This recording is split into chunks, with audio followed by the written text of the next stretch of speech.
Can you just tell us a little bit about what brought you into Claremont? I just started having knee trouble, mainly from my background. I was a professional sportsman. I was around 20 years old as a powerlifter. So I started doing Island Games, professional wrestling, and one thing and another lent me into World of Strongman, where I ended up competing at World's Strongest Man, Europe's Strongest Man, and I was a professional for 15 years. As I got to the end of my 40s, 50s, started developing a little bit of knee pain when I'd been to the gym, when I'd been for a walk, and then I would think I was about 51, 52 when I noticed my right leg wouldn't straighten as much as what it had done. And what did you find you were struggling in particular to do with the knee? Walking, car journeys were particularly difficult. I remember one particular journey just driving back from Manchester Airport.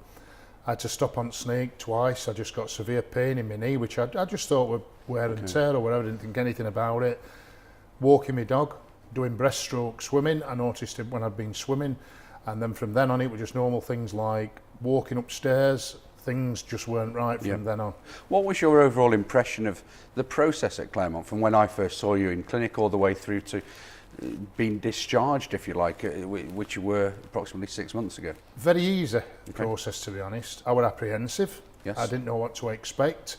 But after that first meeting that we sat down and you advised me where we thought we should go, what we should do, obviously I was looking for anything quick fix, anything minor, and then you said, you know, we needed to do a major full knee replacement and what it entailed, and if I did want to be mobile and agile, the things I got to do.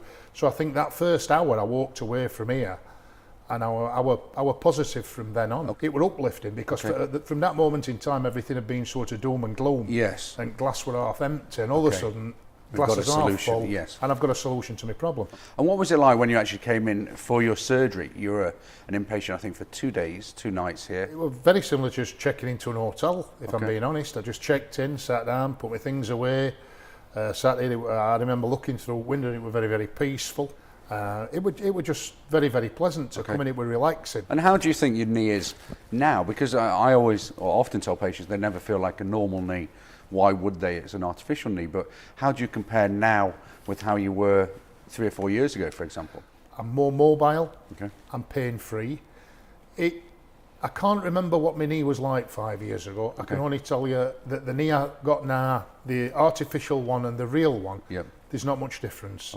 There's not much difference in range of movement. I don't think about it that much. It just feels part of me. And it just feels more or less same as other one. There's not that much difference at all. And how much are you doing with the knee? Are you back in the gym? I don't lift anything like I used to do, but I've kind of got this philosophy where it's construction, not destruction. I do go to the gym, I do the leg exercises, I go bike riding, I swim again. I do everything that I do more now than what I did 5 years ago, with a lot less pain. Is there anything you would change about the process here at Claremont? Anything, any pointers? We're always looking to pick up tips and change, you know, if change is required. There were nothing I didn't find pleasurable about this experience coming here, nothing. From walking in, to the people you meet at reception, they've got a smile on their face. It just puts you into everything here. I cannot say enough about it. It were absolutely 11 out of 10. This has been a great success for me. It's given me back my mobility and my life. And when you've been 53 years being active, I didn't retire from professional sport until I was 39, nearly 40. So I probably went on a little bit too long, probably did a bit too much damage. But later on, when you start feeling effects from that, and you're feeling mobile, you feel a bit depressed and down or whatever, and when it comes back, it's uplifting. It's a great experience. Excellent.